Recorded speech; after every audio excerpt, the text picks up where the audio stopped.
জামালপুর জেলা বিএনপির সফল সভাপতি ও জামালপুর ৪ আসনের বারবার মনোনীত ধানের শীষ প্রার্থী ফরিদুল কবির তালুকদার শামীম সরিষাবাড়ির লীলা কীর্তন পরিদর্শন করেছেন।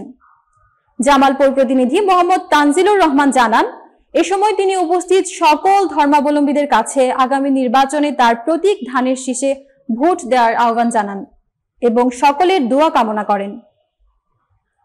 শামীম বলেন, আমি নির্বাচিত হলে আপনাদের সকল বিপদ আপদে পাশে থাকব। আপনাদের জন্য ইতিমধ্যেই যা সুযোগ সুবিধা পাননি তা প্রদান করার চেষ্টা করব। সরিষাবাড়ির লীলা কীর্তনকে আরো উন্নত করতে সকলের সহযোগিতা চাই। আমাকে সুযোগ দিন, আমি সকলের সেবা নিশ্চিত করব। স্থানীয়রা তার এই ঘোষণা উষ্ণ অভ্যর্থনায় স্বাগত জানান।